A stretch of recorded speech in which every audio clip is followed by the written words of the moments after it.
ஒரு 10 நாள் ஹாலிடே வரப்போகுது இல்லையா, இதுல இந்த படம் வரக்கூடாது, அதுக்கு வந்து லாபம் கிடைக்க கூடாது அப்படின்னு யாரோ கங்கணம் கட்டி கொண்டு, யாரோன்னா மத்திய அரசுல இருக்கிறவங்க பாஜகவினர் கங்கணம் கட்டிக்கிட்டு தே ஆர் யூசிங்.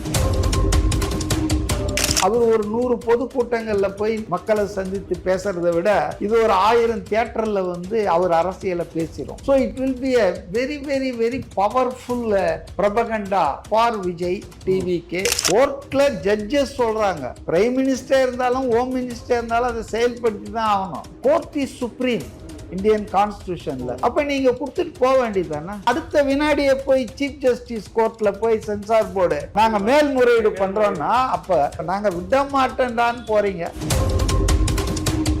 திமுக அவங்க அமைதியாவே இருக்காங்க. ஒரு கணக்குன்னு சொன்னா 70% பாஜகங்க, 30% டிஎம்கேங்க. இந்த ஜனநாயகன் படத்துக்கு விஜய் படம் வெளியே வரக்கூடாதுன்றதுல பாசிஸ்ட் பாஜகவை எதிர்க்கிறது நாங்க தான். இந்தியாவிலேயே தமிழ்நாட்டில் நுழைய விட மாட்டோம்னு சொல்றவங்க ஒரு சினிமாவை, ஒரு திரைப்படம், ஒரு கலைஞன், ஒரு படைப்பை தடுக்குது, முடக்குதுன்னு சொன்னா அதை எதிர்த்து திமுக இருந்து இன்னும் வரைக்கும் யாரும் பேசலையே.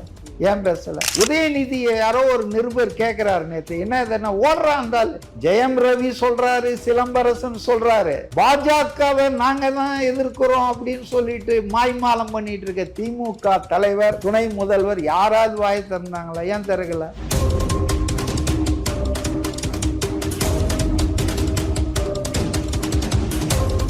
வணக்கம். இன்னைக்கு நம்ம கூட அரசியல் விமர்சகர் அதிவானன் அவர்கள் தான் நம்ம கூட இணைஞ்சிருக்காரு.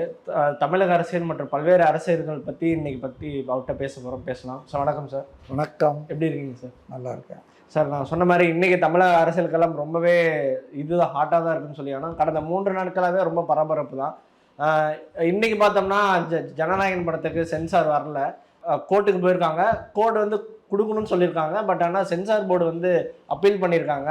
எப்படி பார்க்குறீங்க இந்த தீர்ப்பு? அதாவது என்ன விலை கொடுத்தும் எப்படியும் இந்த பொங்கல் சீசனில், ஹாலிடே சீசனில் ஒரு 10 நாள் ஹாலிடே வரப்போகுது இல்லையா, இதில் இந்த படம் வரக்கூடாது, அதுக்கு வந்து லாபம் கிடைக்கக்கூடாது அப்படின்னு யாரோ கங்கணம் கட்டி கொண்டு, யாரோன்னா மத்திய அரசில் இருக்கிறவங்க பாஜகவினர் கங்கணம் கட்டிக்கிட்டு தே ஆர் யூசிங், அதாவது சென்சார் போர்டை ஒரு கருவியா பயன்படுத்திட்டு இருக்காங்க. பாவம், அவங்க என்ன பண்ணுவாங்க, சென்சார் போர்டு அதிகாரிகள் எய்தவன் இருக்க அம்பை நோவானேன் அப்படின்வாங்க இல்லையா. அது மாதிரி இன்னைக்கு வந்து கம்ப்ளீட்டா வந்து பாஜக மேலிடம் அது வந்து விஜய் படத்தை ரிலீஸ் பண்ணக்கூடாது, இந்த ஹாலிடேல விடக்கூடாது அப்படின்றதுக்கான எல்லா வேலையும் பண்ணி கடைசியில் இப்போ நீதிமன்றமும் காலையில தான் தீர்ப்பு வந்ததுன்னு சொன்னாங்க.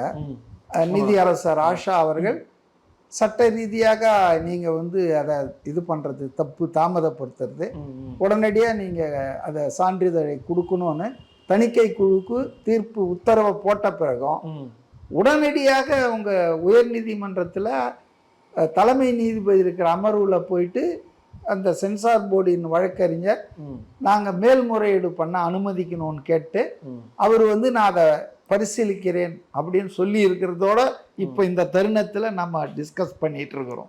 அவர் பரிசீலித்து அவர் வந்து ஏற்றுக்கொண்டால் இன்னும் இழுக்கும், இன்னும் பல நாட்கள் அதுக்குள்ள பொங்கல் முடிஞ்சிடும். இல்ல நான் தலையிட விரும்பல அப்படின்னா கூட அடுத்தது அவங்க சுப்ரீம் கோர்ட்டுக்கு போவாங்க.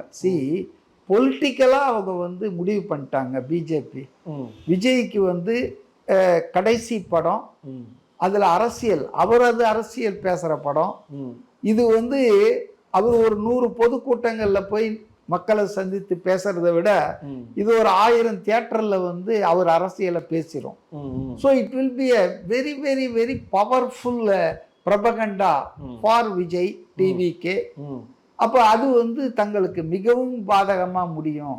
இப்போ இன்னைக்கு வந்து அமித்ஷா ரொம்ப ஒரு வார்த்தை சொல்லிட்டு போனார். அண்மையில் புதுக்கோட்டையில் வந்துட்டு போனப்போ எப்படியாவது எப்பாடுபட்டாவது திமுகவை ஆட்சியிலிருந்து அகற்றுவோம் அப்படின்னு சொல்லியிருக்காரு. எப்படியாவதுன்னா என்ன அர்த்தம்? என்ன பண்ணியாவது, நோ ஹோல்ஸ் பார், எந்த விதமான வேலைக்கும் நாங்க தயார், இவிஎம் மிஷினை கூட மாத்துவோன்ற அளவுக்கு அதுல எப்படியாவது அப்படின்றதுக்கு வார்த்தைகள் இருக்கு. அப்ப அப்படி மனப்பால் குடிச்சிட்டு இருக்கிறவங்களுக்கு தங்களால் அதை செய்ய முடியாது, ம், ம், ம். தங்களை 3வது இடத்துக்கு தள்ளிட்டு விஜய் தான் அதை செய்து முடிக்க போறாருன்னா ம். எவ்வளவு கடுப்பாகும், எனக்கு கோவம் தான். எவ்வளவு கோபம் வரும். கோவம். நம்பர் 1. நம்பர் 1. நம்பர் 2, ம். அமித்ஷா வந்து பெரிய சாணக்கியர், அவர் போட்டார்னா ஸ்கெட்ச், அதுலேருந்து யாரும் தப்ப முடியாது, ம். அச்சா போச்சான்னு சொல்லிட்டு இருக்காங்க பாஜகவில் கீழே இருக்கிற ஆள்லேருந்து மேலே இருக்கிற ஆள் வரைக்கும். ம். ஆனால் அவரும் ஐபாக் மாதிரி தான், பிரசாந்த் கிஷோர் மாதிரி தான். ம். நல்லா சாதகமான சூழ்நிலை இருந்தால் அங்கே போய் ஜெயிக்க வைப்பார். ம். இவர் போகிறதால ஜெயிக்கிறது இல்லை, அங்கே ஏற்கனவே ஜெயிப்பதற்கான வாய்ப்பு இருக்கும். ம். அப்படிதான் அமித்ஷாவும் ம். யூபியில ஜெயிப்பதற்கான ஒரு வாய்ப்பு இருக்கிற நேரத்துல அந்த ராமர் ஜென்ம பூமி அந்த இஷ்யூல இவர் போய் அங்க வந்து சாணக்கியர்னு பேர் வாங்கிட்டாரு யூபியில ஜெயிச்ச ஒன்றும். ம். ஆனால் அதே ஆளால ஏன் கேரளால ஜெயிக்க முடியல, ம். ம். ஏன் கர்நாடகால ஜெயிக்க முடியல, ம். ஏன் அப்படி பல தமிழ்நாட்டுல ஜெயிக்க முடியல? அதனால அவங்களுக்கு அவங்க நினைச்சுக்கிறாங்க பெரிய ஆளா, ஆனா பவர்ஃபுல்லானா பவர்ஃபுல் தான். ம். Next only to Modi in BJP அந்த கவர்மெண்ட். ம். ம். ஆட்சியிலும் கட்சியிலும் ம். இன்னைக்கு நரேந்திர மோடிக்கு நெக்ஸ்ட் அப்படின்னு இருக்கிற ஆள் வந்து அமித்ஷா தான். ம். ம். ம். யூனியன் ஹோம் மினிஸ்ட்ரி வந்து ரொம்ப பவர்ஃபுல் இலாக்கா, இலாக்கா உங்களுக்கு தெரியும். அப்ப அவர் வந்து ஃபீலர்ஸ்லாம் விட்டு அவர் வந்து தன் ஆசையை மறைமுகமாக அப்படி சமிஞ்சை மூலமாக தமிழிசை மூலமாக நயினார் நாகேந்திரன் மூலமாகலாம் விட்டு வா வா வான்னு விஜயை கூப்பிட்டோம். விஜய் வந்து மதிக்காதது, அதை சட்டை பண்ணாதது, அலட்சியம் பண்ணது அவங்களுக்கு வந்து பெரிய கோபத்தை உண்டாக்கியிருக்கும். உள்ளுக்குள்ள அவங்க வெளிக்காட்டலையே தவிர, என்னடா நம்ம இவ்வளோ பவர்ஃபுல்லான ஆளாக இருக்கும் இந்தியாவில், பல முதலமைச்சர்கள் வந்து நமஸ்காரம் பண்ணிட்டு போகிறான், எதிர்கட்சி முதலமைச்சர் கூட வந்து சலாம் போட்டு போகிறான். ஆனால் இருந்தாலும் இன்னும் தேர்தலில் நிற்கல, ஒரு எம்எல்ஏ கூட இல்லை, ஒரு எம்பி கூட இல்லை. ஆனால் நம்ம இவ்வளோ சொல்கிறோம், இவ்வளோ நம்ம சமிஞ்சை கொடுக்குறோம், நம்மளை வந்து பாசிட்டிவாக ரெஸ்பாண்ட் பண்ண மாட்டேன்றான்ட்டு ரொம்ப கோபத்தில் கடுங்கோபத்தில் இருந்திருக்காங்கன்னு தான் நினைக்கிறேன். அந்த கடுங்கோபம் என்பது லேட்டஸ்ட் இன்டெலிஜென்ட் இன்புட்ஸில் 3வது இடத்துக்கு பிஜேபி அதிமுக அந்த கூட்டணி தள்ளப்படுகிறது, விஜய் தான் வந்து முந்தி கொண்டிருக்கிறார் களத்துல அப்படின்றது இன்னும் எரிச்சல். ஆடிங் இன்சல்ட் டு இன்ஜூரின்னுவாங்க, பட்டக்காலிலே படும் கெட்ட குடியே கெடுவாங்கல்ல, அந்த மாதிரி இவங்களுக்கு ஒரு காயத்துல உப்பு போட்டு தேய்ச்சா எப்படி இருக்கும், ரொம்ப எரிச்சல். அந்த எரிச்சல்ல போய் தான் டெல்லியில விஜயை வந்து பழி வாங்கணும்னா எப்படி பண்ண முடியும்? இப்போ அவர் மேலே இடி ரெய்டு போக முடியாது, இன்கம் டேக்ஸ் ரெய்டு போக முடியாது. ஏன்னா இந்தியாவிலேயே ஷாருக் கானுக்கு அடுத்தது 82 கோடி வருமான வரி கட்டி இருக்கிறவரு இவர் தான். ஆக்டர்ல ரஜினிகாந்தோ கமல்ஹாசனோ அல்லது சல்மான் கானோ வேற யாரும் கிடையாது. அப்போ இவரை எப்படி பிடிக்க முடியும்னா, இவருடைய கடைசி படம், அந்த கடைசி படத்தை பொங்கலுக்கு வராமல் பண்ணி அது கொஞ்சம் தாமதம் பண்ணி ஏதாவது லாபத்தை குறைக்க முடிஞ்சா, இல்லை அதனுடைய அந்த எழுச்சி இருக்குது இல்லையா, அந்த படத்துக்காக காத்து இருக்கிறது, அதை கம்மி பண்ணி ஒரு விரக்தியை கொண்டு வந்தா அப்படின்ற ஒரு குரூர எண்ணத்துல தான் பொலிட்டிக்கல் கேம் தான் பிளே பண்றாங்க. இதுல அரசியல் இல்லைன்னா சாதாரணமா இது I&B ministry, information and broadcasting ministry கண்ட்ரோல்ல தான் சென்சார் போர்டு இருக்கு. இப்போ சென்சார் போர்டு வந்து ஒரு ஆள் கோர்ட்டுக்கு போறாரு, அந்த கோர்ட்ல வந்து கொடுப்பான்றாங்க, அவ்வளவுதானே, தேர் எண்ட்ஸ் த மேட்டர். கோர்ட்ல ஜட்ஜஸ் சொல்றாங்க, பிரைம் மினிஸ்டர் இருந்தாலும் ஹோம் மினிஸ்டர் இருந்தாலும் அதை செயல்படுத்தி தான் ஆகணும். இப்போ கோர்ட் இஸ் சுப்ரீம் இந்தியன் கான்ஸ்டிடியூஷன்ல. அப்ப நீங்க கொடுத்துட்டு போக வேண்டியதானே. கோர்ட்ல இப்படி கொடுங்கன்னு சொன்ன உடனே அடுத்த வினாடியே போய் சீஃப் ஜஸ்டிஸ் கோர்ட்ல போய் சென்சார் போர்டு நாங்க மேல்முறையீடு பண்றோம்னா, அப்ப விடத்துல இதை நாங்க விட மாட்டேன்டான்னு போறீங்க. இது எதை காட்டுகிறது? ஏன் இந்த அளவுக்கு உங்களுக்கு ஆக்ரோஷம், வன்மம்? அது காரணம் இதுதான். அதாவது வந்து அரசியல் ரீதியாக நமக்கு உதவ மாட்டேன்றாரு. இது வந்து பிஜேபி டிஎம்கே ரெண்டுமே எனக்கு எனிமீஸ் டிக்ளேர் பண்ணார் இல்லையா, பொலிட்டிக்கல் எனிமி, ஐடியாலஜிக்கல் எனிமி. அதில் வந்து அவர் ஸ்டெட்ஃபாஸ்டா இன்னைக்கு வரைக்கும் அப்படியே நிற்கிறாருன்றத உலகம் பூரா பறைசாற்றுது. இவங்க பண்ற ஒரு பக்கம் இந்த படத்துக்கு இவங்க இப்படி பண்றாங்க பாஜக, இன்னொரு பக்கம் கீழே இருந்துகிட்டு மறைமுகமா ரெட் ஜெயிண்ட் மூலமாக தியேட்டர் ஓனர்ஸ் எல்லாம் நாங்க 60-40 கொடுக்குறோம். நான் அடுத்து அந்த கேள்வி தான் கேட்கணும். பாஜக வந்து சென்சார் போர்டை கண்ட்ரோல் பண்றாங்க, இந்த பிரச்சனையெல்லாம் ஓகே. இன்னொருத்தரை நம்ம கவனிக்காம விட்டுறோம், திமுக. அவங்க அமைதியாவே இருக்காங்க, ஆனா அவங்க என்ன மாதிரி பிரச்சனைகள் கொடுக்குறாங்கன்னு நீங்க நினைக்கிறீங்க சார்? இல்ல அதுதான், அதாவது ஒரு கணக்குன்னு சொன்னா 70% பாஜகங்க, 30% டிஎம்கே. இந்த ஜனநாயகன் படத்துக்கு விஜய் படம் வெளியே வரக்கூடாதுன்றதுல இவங்க வந்து திமுகவினர் வந்து எந்த அளவுக்கு சந்தோஷமா இருக்கிறாங்க, எந்த அளவுக்கு மகிழ்ச்சியா இருக்கிறாங்கன்னா பாருங்க. ஒரு பாசிச சர்க்கார், பாசிஸ்ட் பாஜகவை எதிர்க்கிறது நாங்க தான் இந்தியாவிலேயே, தமிழ்நாட்டில் நுழைய விட மாட்டோம்னு சொல்றவங்க, ஒரு கருத்து சுதந்திரத்துக்கு எதிராக அந்த அரசாங்கம் இவ்வளவு பகிரங்கமா அப்பட்டமா சென்சார் போர்டை மிஸ்யூஸ் பண்ணி ஒரு சினிமாவை, ஒரு திரைப்படம், ஒரு கலைஞன், ஒரு படைப்பை தடுக்குது, முடக்குதுன்னு சொன்னா அதை எதிர்த்து திமுக இருந்து இன்ன வரைக்கும் யாரும் பேசலையே. ஏன் பேசல? திருமாவளவன் எல்லாத்துக்கும் பேசுவார, மைக் கேட்சா பேசிட்டு இருப்பாரு. ஏன் அவர் இப்ப பேச மாட்டேன்றாரு? ஏன்னா இது வந்து விஜய்க்கு எதிரான பாஜக யுத்தத்தை அவர்களும் ரசிக்கிறார்கள், அவர்களும் விரும்புகிறார்கள். அவங்க பாசிச எதிர்ப்பு என்பது ஓட்டு வாங்கறதுக்கு மட்டும்தான். உண்மையிலேயே அவர்கள் பாசிசத்தை, இது காங்கிரஸ் பாத்துங்க, கிளீனா காங்கிரஸ் எதிர்க்குது, தெளிவா இருக்கு. ஏன்னா it is a party of ஐடியாலஜிங்க. காங்கிரஸ் வந்து இந்த 100 வருஷத்துல முதல்ல ஆர்எஸ்எஸ், அப்புறம் ஜனசங்கம், அப்புறம் பிஜேபி, இந்த கட்சிகளோடு இந்தியாவில் எந்த ஒட்டும் உறவும் அலையன்ஸும் வைக்காத ஒரே கட்சி, the one and only political party Congress. அப்ப அவங்க வந்துங்க ரொம்ப தெளிவா சொல்றாங்க பாத்தீங்களா. திருமாவளவன் வாய் மூடி இருக்கிறார், கருத்து சுதந்திரத்துக்காக குரல் கொடுக்கிற கமலஹாசன் அமைதியா இருக்கிறார். திமுக நாங்க தான் வந்து புல் ஒர்க் அகைன்ஸ்ட் ஃபேசிஸ்ட் பிஜேபின்றவங்க வாய் மூடி இருக்காங்க. உதயநிதி யாரோ ஒரு நிருபர் கேட்கிறாரு நேத்து, என்ன இதென்ன ஓடுறான் இருந்தால், ஒரு துணை முதல்வர், கழகத்தின் இளைஞரணி செயலாளர், திரை உலகம் சம்பந்தப்பட்ட ஆளு இல்லையா, நீங்க வந்து பிலிம் வேர்ல்ட்ல இருந்து வந்தால, ஜெயம் ரவி சொல்றாரு, சிலம்பரசன் சொல்றாரு, பாஜகவை நாங்க தான் எதிர்க்கிறோம் அப்படின்னு சொல்லிட்டு மாய்மாலம் பண்ணிட்டு இருக்க திமுக தலைவர், துணை முதல்வர் யாராவது வாய் திறந்தாங்களா? ஏன் திறக்கல? ஏன்னா விஜய்க்கு இந்த தாக்குதலை பாஜக தொடுப்பதை இவர்கள் எல்லாம் ஆதரிக்கிறார்கள், ரசிக்கிறார்கள், வரவேற்கிறார்கள். சிபிஎம் கட்சி சண்முகம் பாருங்க, அந்த ஆள் கம்யூனிஸ்ட் கட்சி, கம்யூனிஸ்டுகள் வந்து எவ்வளவு நேர்மையானவர்கள், பாசிசத்துக்கு நேர் எதிராக இருக்க கூறவங்க. அவரு பேசுறாரு நேத்து, சிரிப்பா இருக்கு. அதாவது பன்றியோடு சேர்ந்தால் கன்றுக்குட்டி என்ன ஆகும்ன்றத நான் மார்க்சிஸ்ட் கம்யூனிஸ்ட் கட்சி தலைவர்கள் பேசுறதை வச்சுதான் தெரிஞ்சுக்கினேன். அதாவது அவர் சொல்றாரு, விஜய் வந்து வாயை திறக்கல பாருங்க, பாஜகவை எதிர்த்து கண்டிக்கல பாருங்க. ஏன் இப்ப அதுவா பிரச்சனை?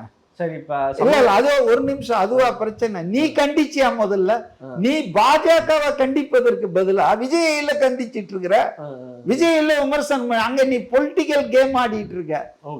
அதனால நீ முதல்ல பாஜகவினுடைய இந்த நீசத்தனம், விஜய் வந்து எந்த அலையன்ஸ்ல இருக்கிறாரோ இல்லையோ, இப்ப காங்கிரஸ் பாத்தீங்களா, அது உண்மையான ஆன்டி ஃபேசிஸ்ட் பார்ட்டி.